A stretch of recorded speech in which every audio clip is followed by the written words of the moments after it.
The views expressed on the Warren and Bradley Show are not necessarily those held by the hosts, Warren and Bradley, nor those of the proprietors of the website, warrenandbradley.com. 5, 4, 3, 2, 1, fire!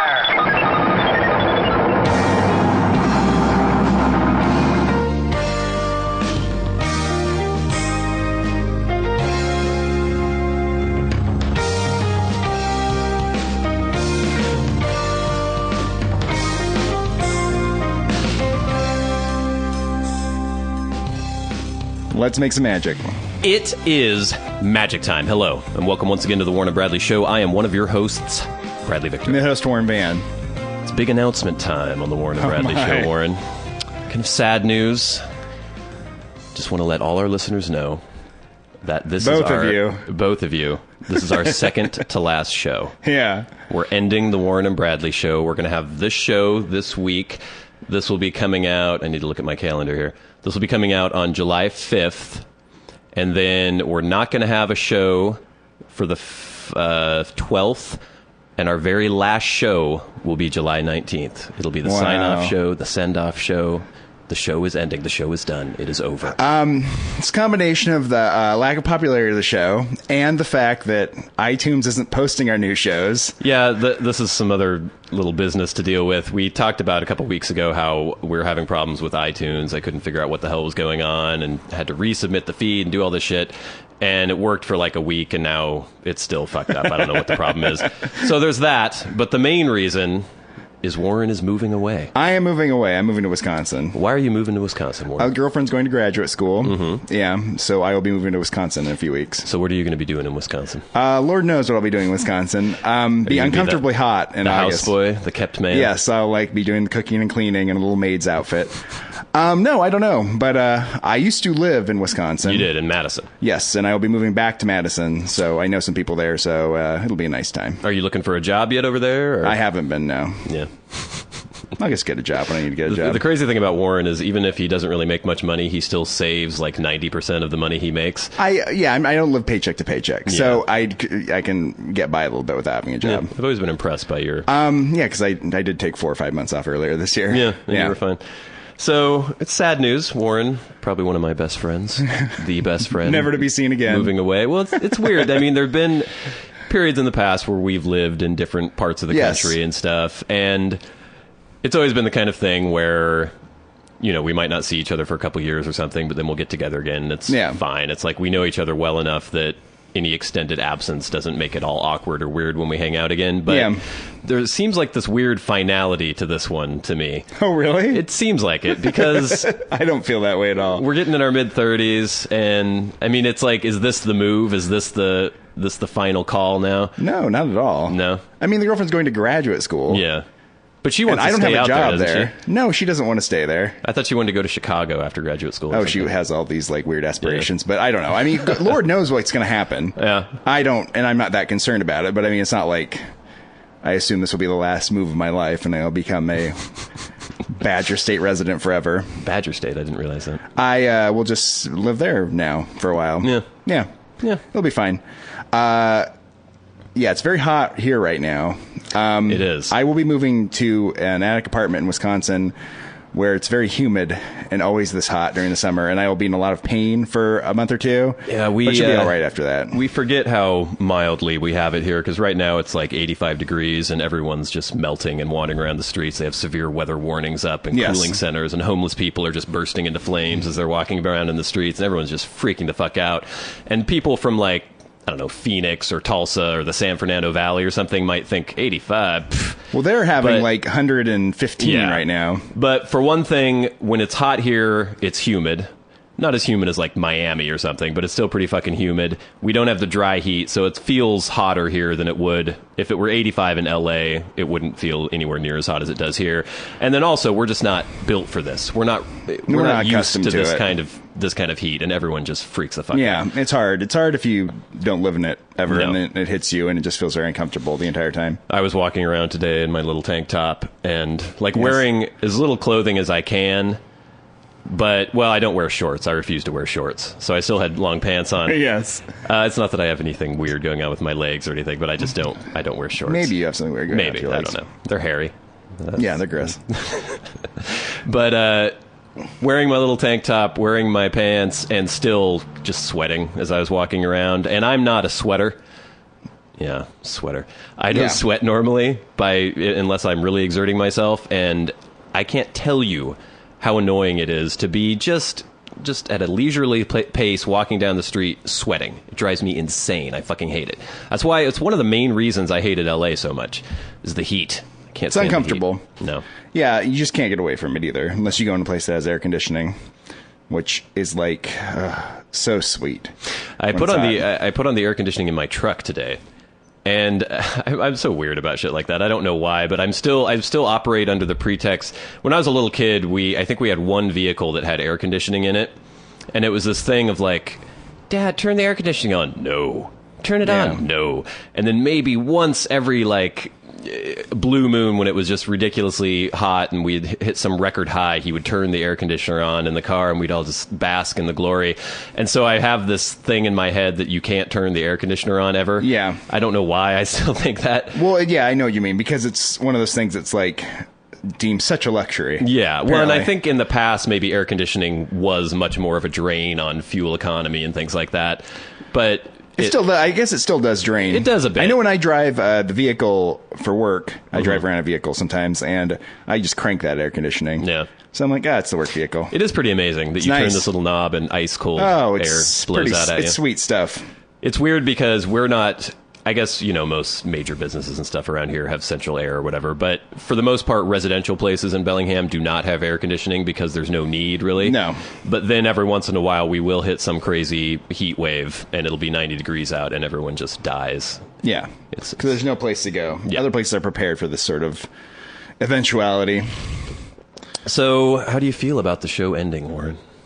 Oh, it's fine. Nostalgic, poignant. Looking back. You were so emotionally invested in it to begin with, too. Yeah, I'm just not terribly emotionally invested in anything, it doesn't seem like. It is weird, because it's been almost exactly a year and a half that we've been doing the show every freaking week. I think we only missed 1 week the entire run of the show.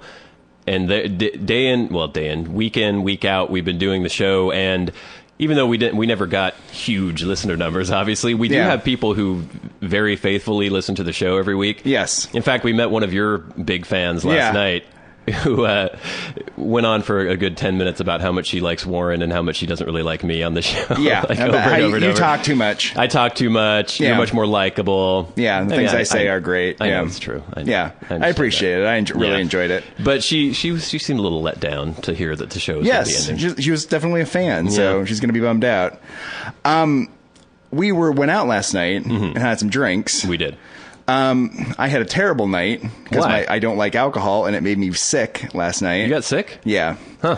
I had a horrible throbbing headache last night and was just rolling around in the heat in bed, like feeling like I wanted to vomit. We didn't drink that much, did we?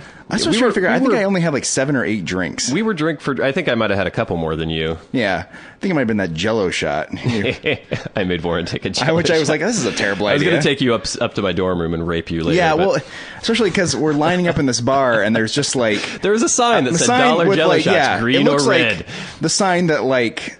some pedophile would write like free candy with, though. You know what I mean? It was like a Sharpie just scrawl on this piece of paper and like taped to the wall. So you're like, ooh, let's get some of these. I was like, I don't know. And we did. And that may have been what pushed me over. That put you over the edge. I was very uncomfortable. I just started getting a headache. I was nauseous, kind of. I was just laying there like rolling around. I barely slept all night. Yeah. I had like a pounding headache in the morning and I just fell asleep until 11 and I finally woke up and I was fine. Well, some of it has to do with the fact that you don't really drink very often. And yes. I'm pretty out of practice too, but still.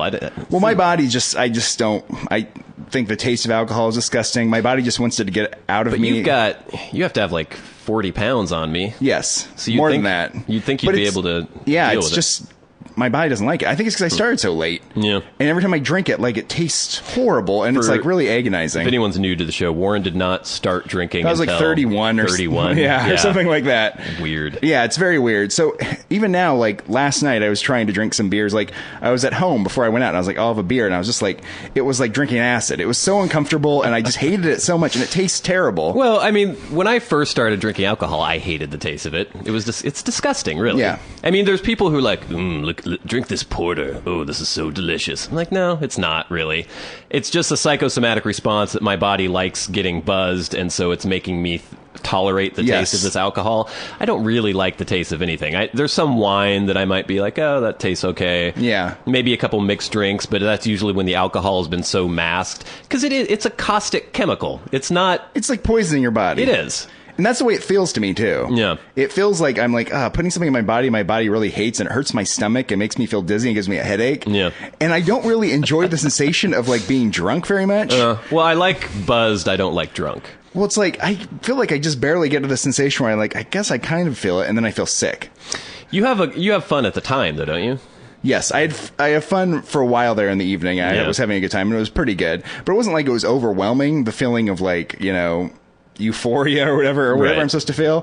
And then it's just like I go home and I'm like, oh, I don't feel good, and I just feel gross. And I'm like, why did I drink? That was okay. I had a little headache this morning, but not too bad. Oh, it's terrible. It was in the front of my head, then went to the back of my head. The Alka-Seltzer Morning Relief.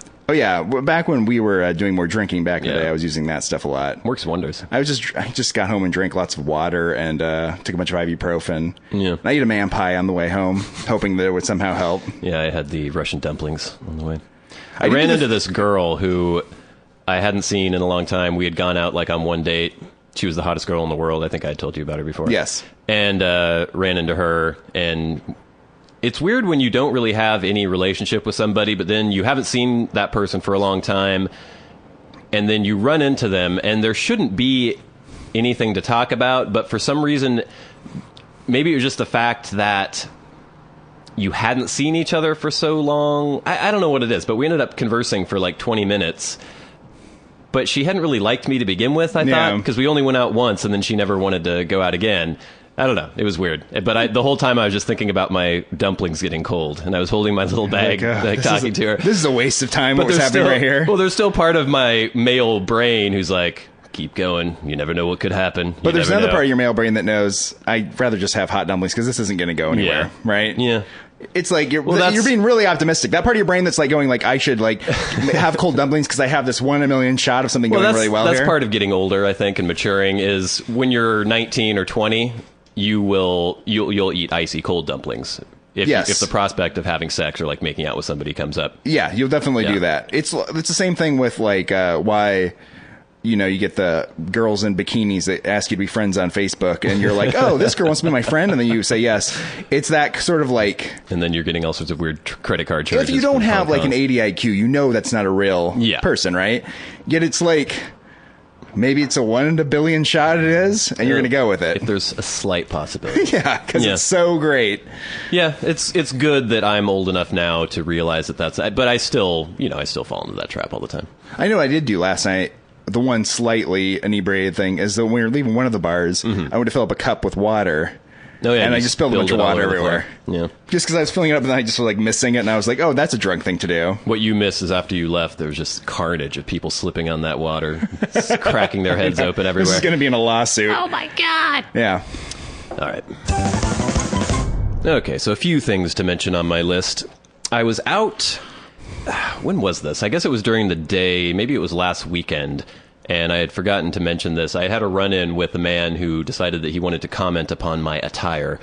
And at the time, I was wearing just my pants. You have these sartorial disputes every once in a while. Well, no. He wasn't angry about it. Oh, really? No, he was quite... He wasn't being, like, ironic, or he wasn't being sarcastic? Well, it was funny, because I was standing on the corner, as usual, and to describe what I was wearing, I was just wearing a pair of black Levi jeans that are close-fitting, not really, really tight, but, like, close-fitting pants.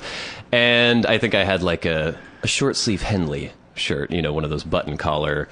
It's a T-shirt with a crew neck, but the collar, sure, I know those. Very stylish, very very nice. Understated, casual. Yeah. Sure. Still kind of dressy at the same time. And I was wearing some like Adidas shoes or something. Yeah. And I was standing out there, and these two black guys walk up. Uh-oh. And they're total urban gear, like baggy sweatpants, track jackets, like the whole 9 yards. It looked like almost kind of throwback look to maybe early 90s with the hat on sideways and the gold chains and everything. Just like totally kitted out. And one of them came up to me and asked for a cigarette. And because I'm white and want to prove that I'm not racist, I usually give cigarettes to black people, whereas I wouldn't give them to white people if they asked me for cigarettes. Sort of affirmative action or something, or reverse discrimination. And so I gave him the cigarette and lit it for him, and he's like, man, you looking good, man. It's like, well, thank you, sir. I appreciate the compliment. And he's like, you know what? Yeah, no, come here. Come on, look at this man. He's like talking to his buddy. Yeah. He's like, now look what he's wearing. He's like, yeah. He's like, now see how tight his pants are? He's like, yeah. And I'm there, I'm standing right in front of them, but he's giving this little object lesson to his friend. He's like, now look what we wearing, man. And he's like, yeah. He's like, man, this is stylish for him. Yeah. And his friend's kind of like, He's like, but what we're wearing, that's stylish for us. Yeah. It's like, yeah. It's like, man, he's got like tight pants on. He's got those shoes, those kicks. We're wearing baggy pants. That's for us. This is for him. And it was sort of like this strange cross-cultural exchange where it dawned on him that just because I'm not wearing baggy pants and urban gear, it doesn't mean that I'm not stylish. I'm stylish in my own way. Yeah, I see what he's saying. And then we all held hands and swayed for a while. It was nice. It's a very kumbaya moment. It was. It was the races coming together finally. After all these years. We could appreciate each other for our differences. Yeah, this is why the Supreme Court struck down the part of the Voting Rights Act, because things like this are going on now. Word got out to the justices. Word got out, Antonin Scalia heard that this sort of like tranquility had taken over, and now it's fine. Yeah. Yeah, well, that's a very touching story. Can't we all get along? Yes. Yes, we can, apparently. We can, if we just appreciate other people for who they are. Exactly. They don't have to all be like us. So the other thing, I know I'm running the risk for your fan of talking too much. But yeah, sure. The other thing I forgot to mention last week was I had a date off of OkCupid, the internet dating site. Go head over there, ladies, if you want to get a date with Brad.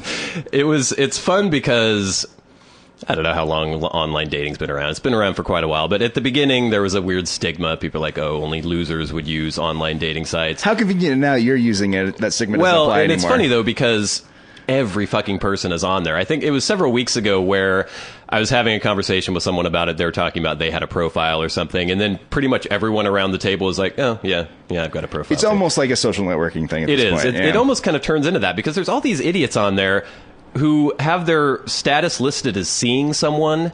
And so you'll go on their profile, it's some like fancy chick, and she's like, sorry guys, I'm taken. But then she has this whole profile about what she's looking for in a man and everything.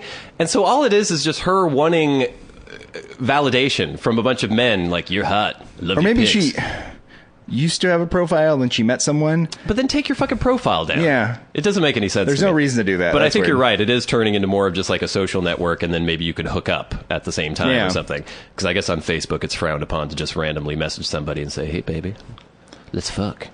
Yeah, I would say so.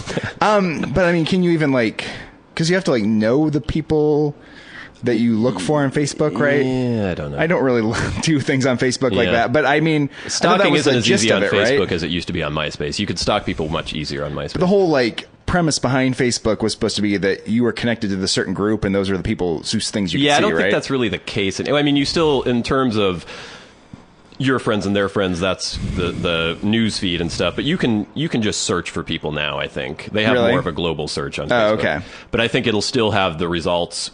The top results will be based in your friend group, or if you have mutual friends, or regional, blah blah blah.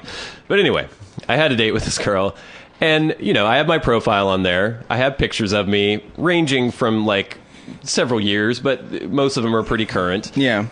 I say how old I am. I describe myself, and I'm not someone who tries to gloss over the obvious imperfections. Exactly. Yeah. I think if you're doing a dating site, you need to be as explicit as possible, because otherwise you'll waste a lot of fucking time with people.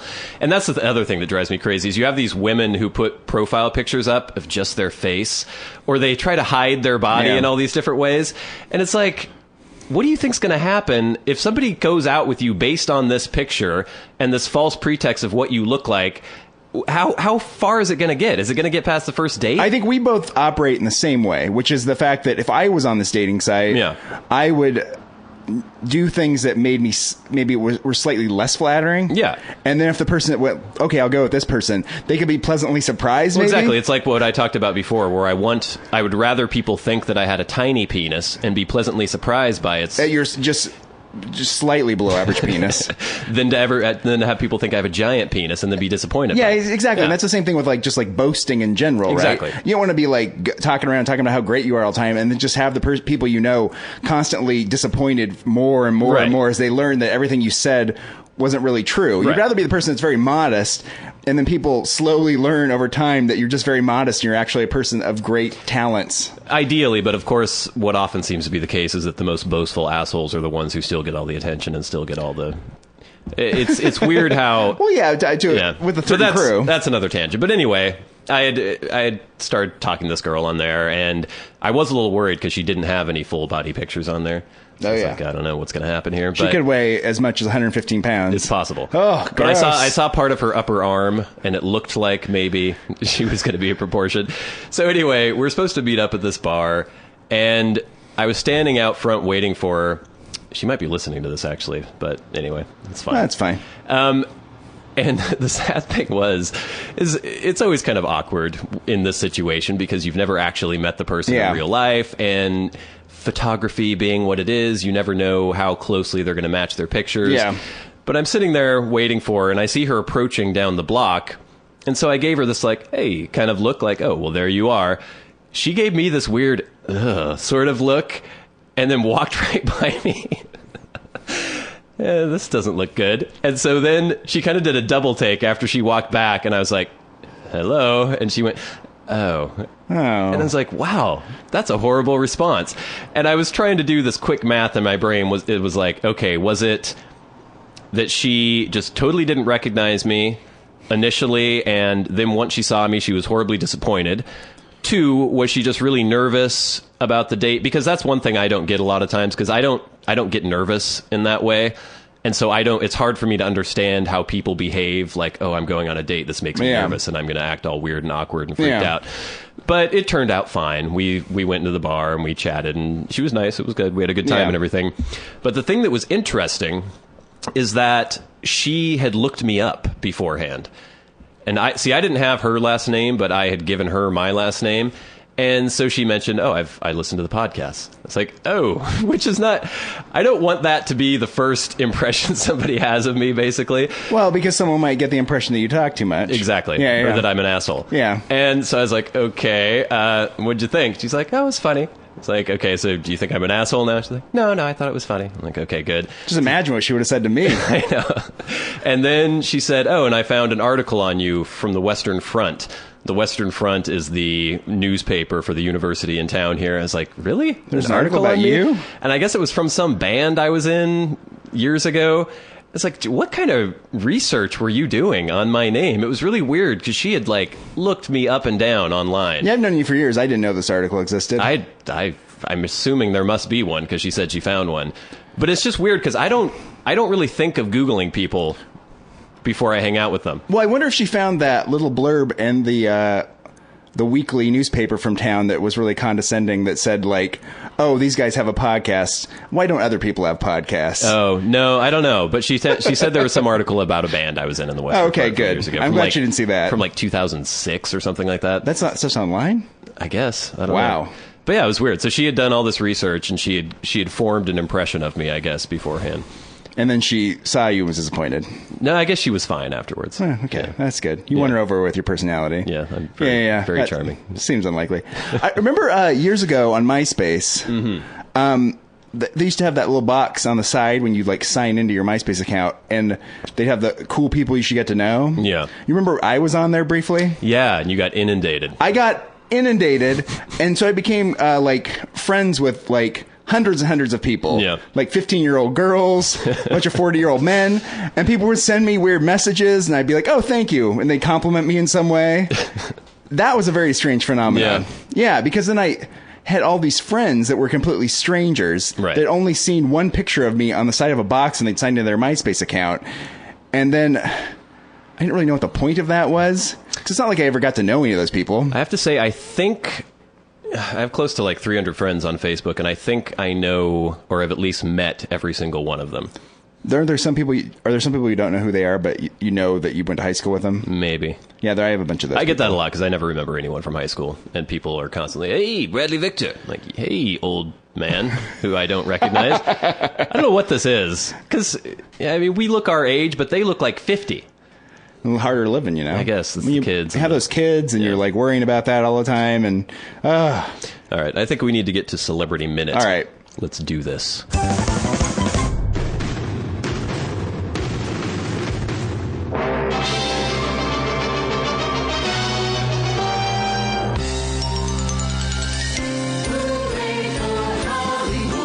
Celebrity Minute on the Warren and Bradley Show.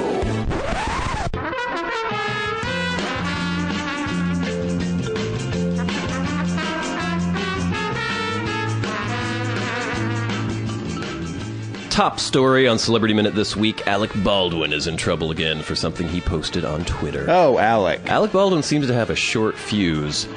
Apparently, while attending James Gandolfini's memorial with his wife Hilaria, yes, a reporter in the UK had posted some story about how she was tweeting insensitively during the actual ceremony, saying something about like her scheduling or what she's going to be doing in the future or something. And supposedly she had not been tweeting. And Alec Baldwin got very angry that this reporter had posted this story because Alec Baldwin gets angry. And so he I think he's deleted his Twitter account now, or at least he's hidden it. But people have captured what he said. He said, quote, "My wife and I attended a funeral to pay respects to an old friend, and some toxic Brit writes this fucking trash. My wife did not use her phone in any capacity at our friend's funeral." He then said, "If I put my foot up your fucking ass," he said, "I would put my foot up your fucking ass, but I'm sure you dig it too much." Then he wrote, "I'm going to find you, you toxic little queen, and I'm going to fuck you up." And so now he's getting all this flack from gay rights groups saying that he was going off into some crazy homophobic slur. Of course, Alec Baldwin in the past has done a lot of work for gay rights and has championed gay marriage and all these different things. It's when you get angry and we can debate whether or not he should have posted this shit on Twitter. He obviously has a little issue.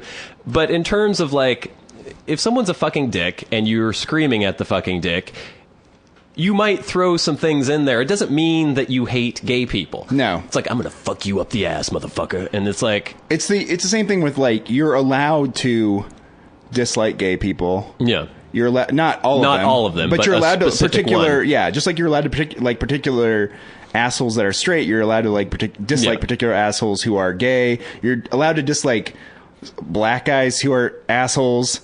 It doesn't mean you hate the entire group. Well, it's interesting. I don't know if this reporter actually was gay or not, but if a gay person made me mad, I might mention something about, "Go suck a fucking dick, you asshole." Because what else? When you're insulting somebody, all you can draw upon is what they are, or what they look like, or what they've done.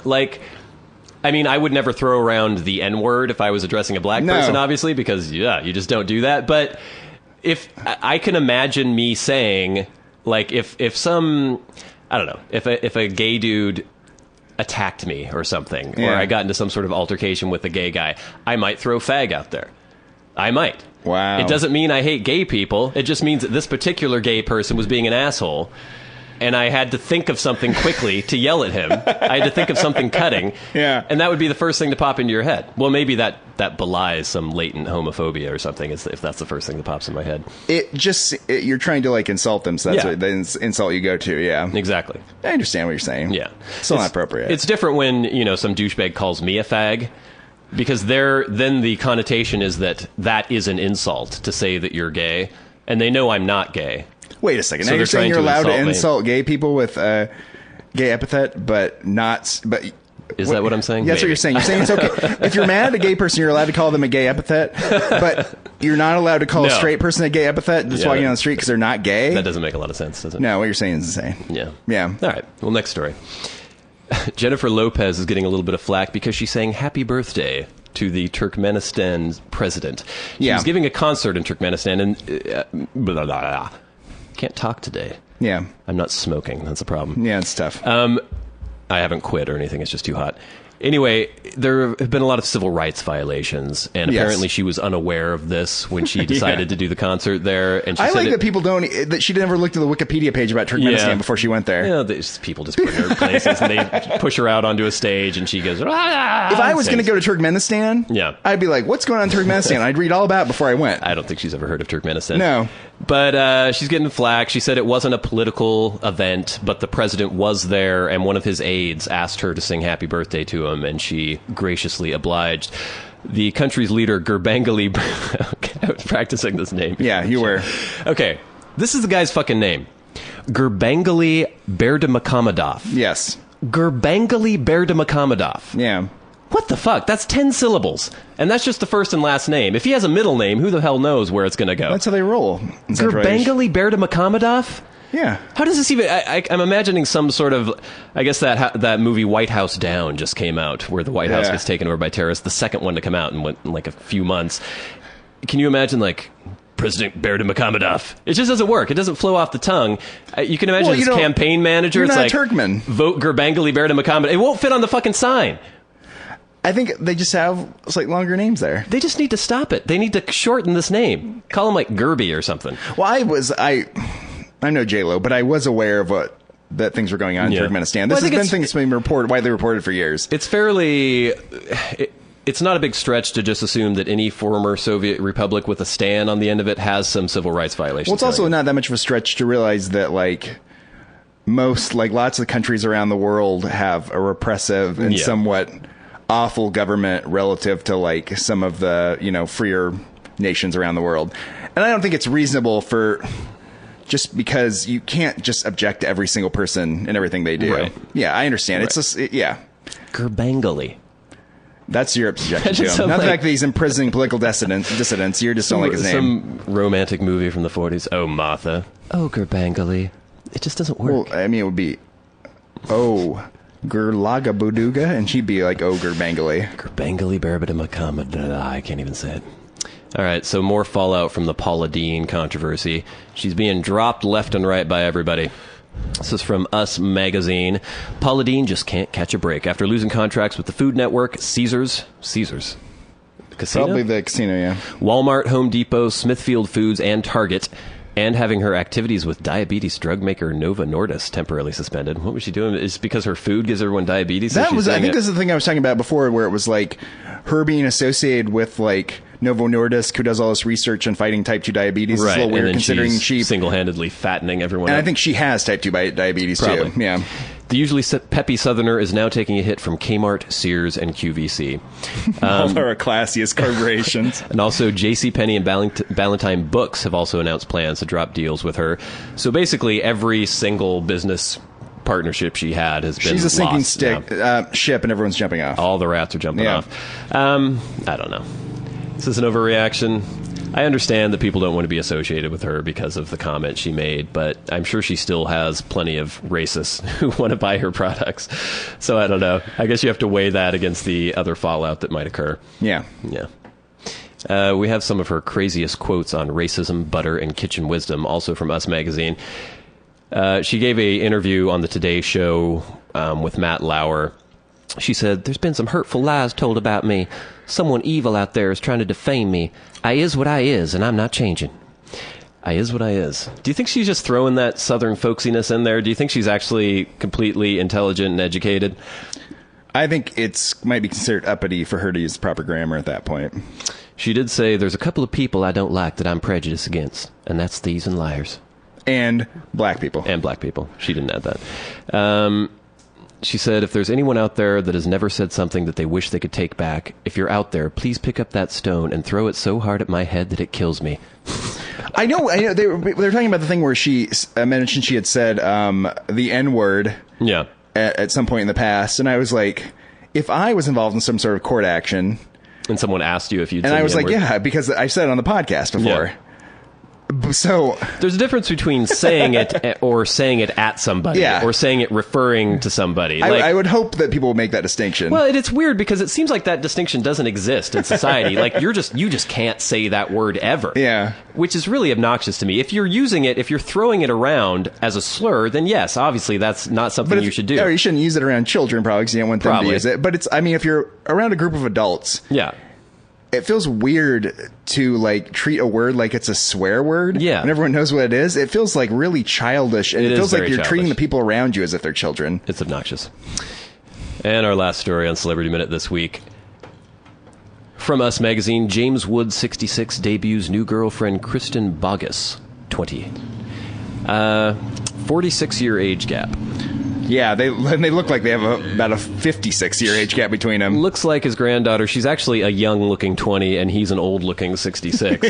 I'm not one to judge too much on an older man being with a younger woman. If I was 66 and I could pull that 20-year-old, I'd be pretty pleased. But even my eyebrows raised a little bit at this picture. But yeah, I mean, it's nice work if you can get it. He's 66. He's rich. He's an actor. Yeah. Yeah, why not? Why not? His last girlfriend was 26. They just broke up a little while ago. She's getting too old. Yeah. Toss her on the old pile. Oh, man. I also wanted to mention, did you hear about Amanda Bynes and Dr. Drew? Oh, yeah. I meant to get that story last week. I'm not sure why I didn't, but yeah, we could briefly just recount that. Dr. Drew had posted some tweet about how people should just leave Amanda Bynes alone. And she'll come get help when she needs it. If she needs help, she'll get help. And seems pretty innocuous. Seemed pretty innocuous. And then she, of course, retaliated by calling him ugly. Yeah. And I can't remember what else she said. Well, it was odd because he tweeted that. Because people have been tweeting him about, like, when are you going to help Amanda Bynes? Exactly. Because you're the person that helps celebrities. Right. And he's you're the one who has to diagnose everyone's mental issues. And she's like, if she needs help, she'll come get help. It's nothing we can do. Yeah. And then people started tweeting at him about how he was about to be called ugly. Yeah. And then she did call him ugly. But then I listened to Adam and Drew's podcast this week or whatever, and they were talking, and Dr. Drew was talking about the fact that, like, a lot of mental illness, like schizophrenia and stuff, this is when it begins occurs in the 20s. It presents itself at this point. And that's looking more and more increasingly likely like that's what we're looking at. She's fucked up. And it doesn't seem like she's on drugs necessarily. No, it doesn't. I mean, she had like the bong out the window incident, but it doesn't seems seem like this a drug isn't situation. A result of drug abuse. It more seems as much as it seems like it's just a mental illness situation. Yeah. I think he was saying that it's possible that her parents need to just get a conservancy over her and just control her life because she's about to destroy herself. Probably. Yeah. Which is sad. Which is good fodder for the Warren and Bradley show. All right, that's enough for Celebrity Minute this week.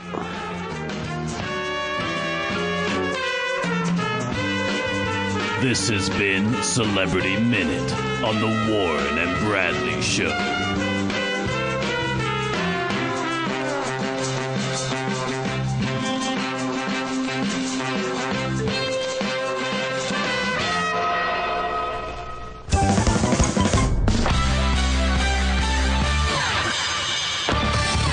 They wander the streets, scavenging for loose change and discarded cigarette butts. Bear $1 and give me a motherfucking cigarette. Ran out of gas ways back. Got me that. You smoke weed, don't you? Good booze my car. I could use some change. They may be mentally unstable and deserving of our charity, but that doesn't mean they can't be selected as the Warren and Bradley Show Street Freak of the Week.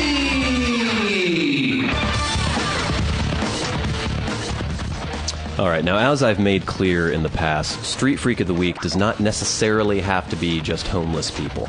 It could be anybody on the street. No one's concerned about these acting rules. like a freak. It's fine. There are people who are very legalistic, who are very pedantic, who of course are just screaming anytime I talk about, well, they're not homeless. And I've had people complain that the bumper for Street Freak always says, "Congratulations, Mr. Homeless Man." Like there was a woman last time. I was like, okay, just relax. Really? Somebody complained about that? Yeah. That's weird. Yeah. So this week, this person is not homeless, and I've actually had a past with this person. Sexually? No. Months ago, we'll lead up to the actual Street Freak here, but months ago, I was pouring a driveway somewhere, and from across the street, this mad woman exited her home. I'm assuming that she must have had someone living there taking care of her, but as far as I saw, she was just there by herself. This woman comes out of the house. She's wearing a weird house coat and slippers. Her hair is just... It's like she took a blow dryer and some hairspray and teased her hair out as large and crazy as she could possibly do. She's like, I'm crazy. I need to look crazy. There's no way that people are going to know I'm crazy unless my hair is insane. Yeah. It's really fucking weird. Yeah. I don't understand why crazy people can't dress normally. I mean, we get back to your problem with empathy. No, I know, but because they have a mental illness, so they can't do things. But it's like it's like they're too self-aware. It should be there's clothing. You know, people just buy clothing for you if you're crazy and you can't take care of yourself, and all you need to do is like put on a pair of pants and a t-shirt because it's there for you. But they somehow manage to select the weirdest, disparate articles of clothing because everyone must know that I'm crazy. That's because they're crazy. I know, but it's just still fucking weird. So anyway, she wanders out of this house in her weird little house coat and her puffy hair, and I just kind of see her across the street. She's out on the front deck, and I see her reaching up towards the sky, and I can hear her like singing some weird song or something. She's like spinning around in place, and then finally she wanders across the street and sees me, and she just goes off into this crazy rant about the sun and how she was singing to the sun and how important the sun is. And then she started thanking me for what I do. You're a hero. Thank you for what you do. Thank you so much for what you do. I was like, yep, you're welcome. Yeah, you're right, lady. You know, I'm fighting the good fight out here, pouring concrete. So anyway, she was insane. She followed me around the whole day. It was driving me crazy. I was trying to work, and she was just like, I was like, where are your handlers? Where are the people who are supposed to be making sure that you don't wander out into the street? So anyway... Jump forward a couple months to today, as I was downtown on the sidewalk. I was walking back to my vehicle after getting my coffee and stuff, wandering around, doing a couple errands downtown, and I see her approaching down the sidewalk. This time she's not wearing a house coat, but she's wearing some crazy patchwork of clothing. She's got her giant hair and this huge floppy hat and like weird jade shit hanging all over her and everything. I'm like, oh God, it's that crazy woman. And she's like laughing to herself and just acting all insane. And as I come up even with her, she brandishes a spatula. And she goes, look what I found. And I go, yes. She's like, this is fun. And starts waving the spatula around. I'm like, okay. So I just continue walking, get up to my truck. She turns around, of course, and follows me. I don't know if she recognized me or remembered me. But she's brandishing the spatula, and she's like, look what I can do. Look what I can do. Look what I can do. And she's just waving the spatula. That's all she can do, apparently. So I'm like, okay. I'm trying to unlock my car. She gets over to the other side and starts trying to open the door handle. Oh, she's going with you. She thought that we had made this connection. I acknowledged her spatula, and now she's coming with me. And so I'm like, okay, I have to go now. And she's like, okay, let's go. And she starts trying to open the door again. I think she thought that there was like central locking, so if I unlocked well, there's probably no thought process going on at all. But anyway, she was trying to open the door handle. I'm like, okay, I've got to get this woman away from my vehicle. This is not going to end up with you running her down. Well, and that's what I was worried about. Like, if I just got in and just tried to back away, I'd probably like run over her leg or something like that. So I'm like, it's the last thing this podcast needs is that kind of headline. We don't have the assets to defend ourselves against some sort of lawsuit. So she's crazy, trying to get in my truck. I walk away again and start walking down the sidewalk, hoping that she'll follow me down. Up? Oh, you try to lead her away. Trying to lead her away, and then I don't know if I was just going to sprint back and jump into my car again, like the Dukes of Hazzard or something. And so she comes, she starts following me. She's like, look what I can do, look what I can do, still with the spatula. So I walk back to the corner, and I'm like, okay, I'm just going to stand here for a minute and see if she gets tired and wanders away.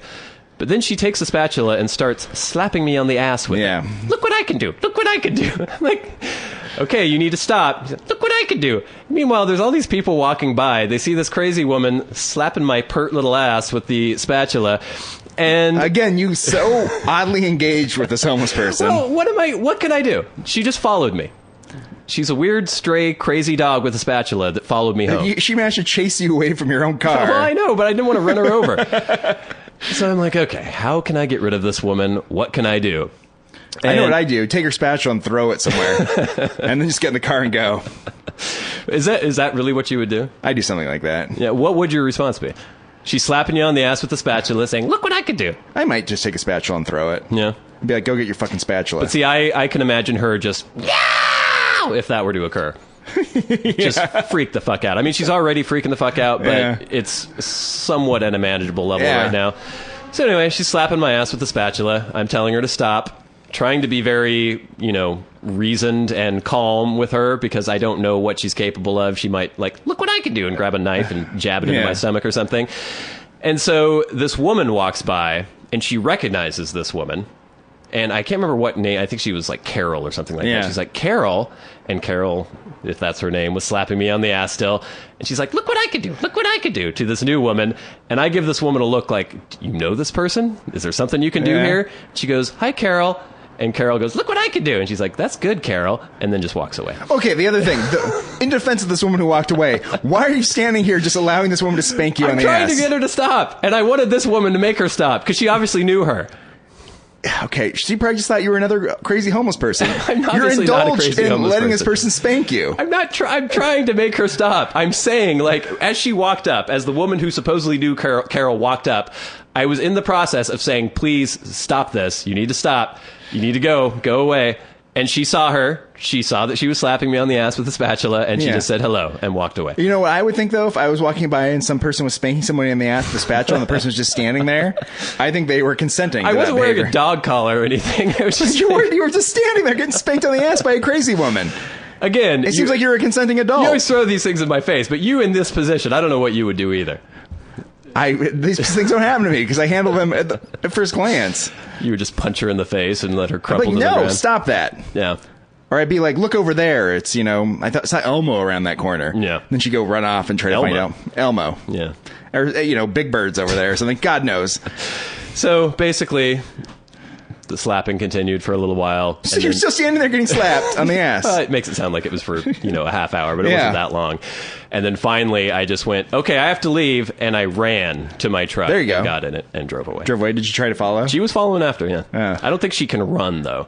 I don't know if she has the coordination. Looks like she would just fall over. Yeah. What a time you've had with this woman and her spatula.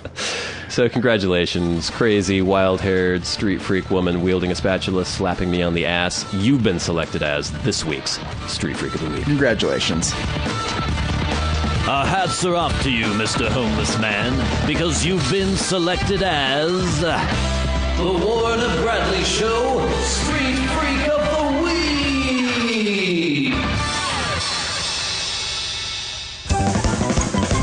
I know we mentioned earlier on the show that I'm going to be moving to Wisconsin. Mm-hmm. And when I was in Wisconsin a few years ago, I took one of my friends' their hat, brewer's hat.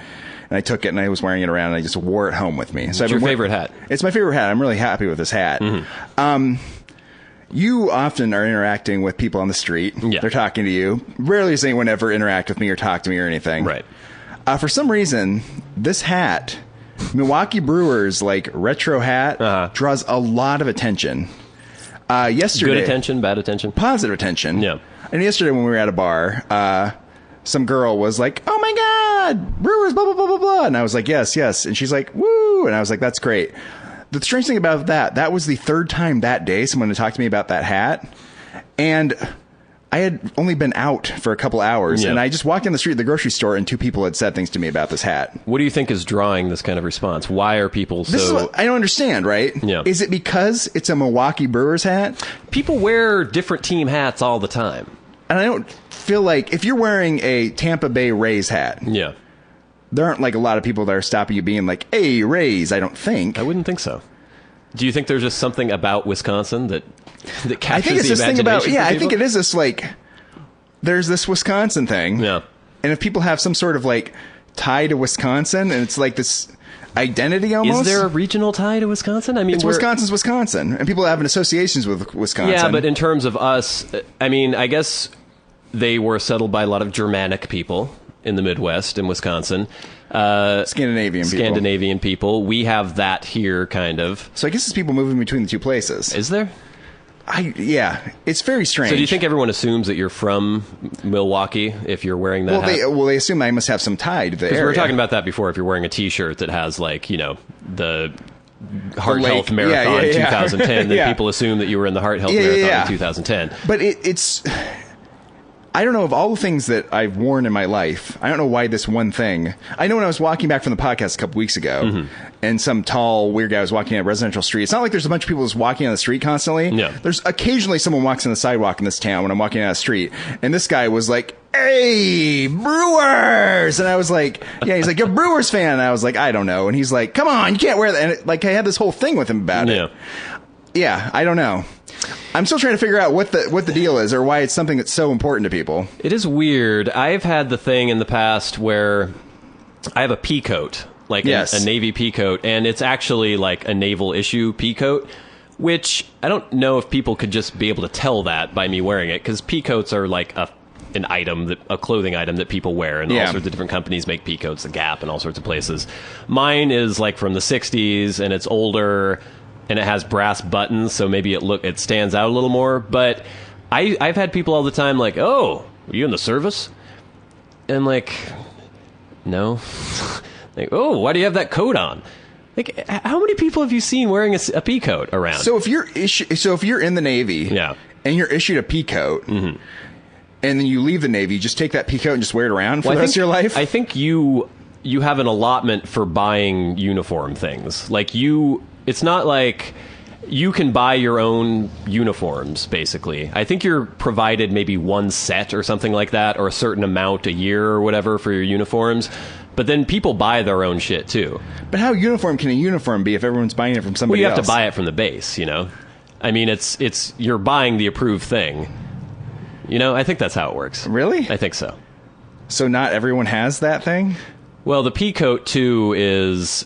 I don't know if that's a required part of the uniform. It's just like this fancy supplementary part of your I'm not sure uniform you could wear that you buy at like the base store? I think so. But mine's like an officer's one because it has the brass buttons. So maybe that's... But they're like... And so I had this one old man asking me about that. And he's like, "Oh, that's an officer's coat. You were a lieutenant?" It's like... No, I'm just wearing a coat. You know that this happens, that people sell their old clothes, and people go to vintage shops and they buy old clothes. You do realize this. It'd be like someone assuming I had played for the 1972 Brewers, That's what I was going to say. Are people like, this is what you should do. The next time someone's like, "Brewers, Brewtown," you're like, "I'm Robin Yount." Yeah, I used to play. You do kind of look like Robin Yount now that I'm looking at you. I have a little bit of a mustache. You have the curly hair sticking out of the hat. I am Robin Yount. Maybe I should just walk around and pretend I'm Robin Yount. This is weird. We're going to have to put a picture of Robin Yount next to Warren on the website on warrenbradley.com. Oh, can you imagine that story if it comes out that I'm like taking fees to give like inspirational speeches at high schools because I'm Robin Yount? That'd be great. I would imagine what sort of high school would be. Robin Yount breaks down your door with his baseball bat. Who would be inspired to hear from Robin Yount, though? He was very popular. He was very popular at the time. He was a very great player. Yeah, he was. Excellent center fielder, yeah. He was just a guy that just plugged along. He wasn't flashy. Well, that's the Milwaukee way, too, right? Yeah. That's what you associate with Wisconsin, too. Hardy... Nice folks. I remember getting a lot of Robin Yount rookie cards back in the day. Oh, nice. I'm not sure why. It somehow captured your imagination. I guess. Yeah. I think my dad was into him for some reason. Maybe he reminded me of you, and that's why I was... You didn't have a mustache back then. You know what I was also noticing about the military service? I know there are lots of people who just go through their life. There's like some guy that's in his like 50s or 60s. Never mentioned that he's ever like been in the military. Yeah. And someone will be like, "Oh yeah, he was like a fighter pilot and he did all this amazing things." You're like, "Really?" Right. And that person will never say anything about it. Yet I also know there are a lot of people around. Like, I'm associated with one person that's constantly wearing, like, hats about how he's a Vietnam veteran and talking about how he's getting all this Vietnam veteran stuff. I know for a fact the guy didn't do anything. Right. Except for, you know, get put in the brig every once in a while at a base somewhere and made fun of and was drunk and high the entire time. Yeah, I think that's the thing, is he's overcompensating for the fuck-up that he was at the time. Because I just noticed this the other day. I saw this license plate that had veteran on it, you know? And, like, all right. Thank you for your service. Who knows what he did? He could have been in peacetime. He could have just been like, you know, maintenance on a Humvee or something for a couple months. But it does seem like the more shit you did, the less you talk about it and the less you go off about it. That does seem to be true, right? Yeah. The more you are like in the shit and doing stuff. I think some of that is probably PTSD and like but it's also memories and painful. That's also like the people who have the guts to do like the hard things are also oftentimes the people who aren't like tooting their own horn constantly. Right. It has to do with those two different personalities. Well, and I would like a distinction to be made between veteran during peacetime or veteran from wartime or a combat veteran or something, you know? Well, that's a weird distinction, it's all right? service and it's all good. It's all good and it's all but- service, but it's also like if you were actually in the shit in Vietnam, that's a big being shot difference. at from the trees and stuff. You know what I mean? Right. It's different than if you were working on the a laundry ship, right, the entire time, right, in the Gulf of Tonkin, just doing laundry, and then you went back. I mean, after my grandpa was a World War II veteran, but he was a staff sergeant and was behind a desk in India. Yeah. Throughout the entire conflict, and great, he served. Appreciate your service. They needed him, and he did what he needed to do. But he would be the first one. I mean, he's dead now, but he would have been the first one to say, I don't deserve the same amount of accolades as someone who stormed the beach at Normandy. Yeah. There's a difference. Yeah. It is strange. Then the people that like talk about it a lot too. It always seems like those people are never the people who are really doing things. Well, it's a classic thing on the British office where Gareth was in the Territorial Army. Yes. Which is kind of like the reserves here. And it's very important to him, All right? they did was go out orienteering all the time. Yes, and, look at maps exactly. and hike around. But it's a formative part of experience he talks about constantly. Right. Yeah, I think that carries through in a lot of aspects in life, actually. When you realize that you're a fuck up, you realize that you don't really have much to say about yourself, and so you fix on one thing that you think defines you, I guess. Whereas other people who really did something impressive, they don't feel the need, because they're the proof's in the pudding, basically. They know what they did. But it also gets back to, I know people who, like, with athletics, too, in their past. Mm-hmm. It's also a common thing that people will... All county. Or this is the thing, though. The people that talk about it are people that were like, I would have been all county. Right. Except for I was cut from the freshman I had team. schools. They were interested in me. They were interested in me. They were recruiting. They were recruiting. Yeah, because it was politics. Yeah. So that's why I couldn't get on the team when I was 14. Right. But I should... And you're like... You know what I mean? It's very sad when you think about that. If somebody's 45 and talking about their high school football career... Well, I think the thing about it, I think is sad, too. The thing with athletics that I think is weird, I competed against athletes playing basketball, that played in the NBA eventually, that were poor NBA players. Yeah. Because I did that, I realized that there was such a massive gulf. Oh, yeah. Between, it wasn't like if I had just done things, a couple things differently, I could have been in the NBA. Or it's like, it was just, a couple breaks here and there. It's impossible. That's the irritating thing about athletics, in most sports anyway, is that either you are this specimen or you are not. Yeah. And there are a couple people who, sometimes in the NBA there have been, but even they are amazing athletes. Yes. But there's people who just hone their skills to such a crazy extent. And if they hadn't done that, they never would have made it. And there's other people who are just these crazy freaks of nature who are just insane athletes. Actually, I was hearing... listening to some podcasts, and there was a former NFL player who now produces documentaries or something. He seemed like a really smart guy. Can't remember his name, but he was talking about how, he was a lineman.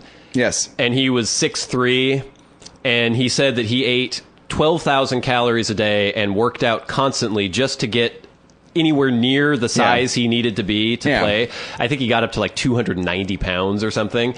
And he said, normally I would only have been like 220 normally, like my normal fighting weight or something like that. And so that was the regimen. And he was already a crazy athlete, but he had to go to such crazy extremes to just be competitive in the NFL with these people who are just these insane monsters. What's the thing I don't think people understand? Yeah. Is that when you're watching professional athletes, the ones that you're like, look at that guy. That guy's a piece of shit. Yeah, he could still... I could do that guy. That guy is so much better than you at every single athletic endeavor that you have no conception of it. Mm-hmm. And it's like, I think that's often the problem with the people that, start living through their children and stuff because they have this idea that they had somehow missed out on what they were going to do. You didn't miss out on anything. There's a lot of people I'm sure that are sitting around thinking that, I could have been a great one. Mm-hmm. But it's like, if you had any like slight ability to maybe be a great one, you would have been at least a mediocre one. Probably. But you were nothing because you don't have the talent or the skill. Let's end the show on a high note. I just don't, I get sick of like, that's one of those things in life though, where you hear people constantly talking about the things they could have done. Yeah. And it's like, of all the things you could talk about. You would have. Well, if you could have, you would have. And it's like one thing to be like, I could have been a great actor if I had just taken that role in Grease 2. Who knows what my career would have been? Mm-hmm. Enough with the athlete stuff. Yeah. There's no way. All right. You're all suck. You're taking a stand, and I agree with you. All right, so only one more episode of the Warren and Bradley Show. Next week, go good. No episode. We're taking a break for the 4th of July weekend. Actually, this episode will be out during the weekend, but then we're not recording that weekend, so next week, after the 4th, we will not have an episode, and then we'll have one more come back to wrap up the show. It's been a good run. Goodbye. So that's enough for this week of the Warren and Bradley Show. I've been one of your hosts, Bradley Victor. This is the other host, Warren Van. Saying, have a nice week. I don't know. It's pretty lame. Nothing. This has been the Warren and Bradley Show, brought to you by Warren Van and Bradley Victor. For podcast news and information, like the show on Facebook at facebook.com/Warren and Bradley. Follow the show on Twitter at Warren and Brad. Subscribe on iTunes and leave a review. For episode archives and episode pictures, go to warrenandbradley.com, and to contact the show, write to podcast@warrenandbradley.com.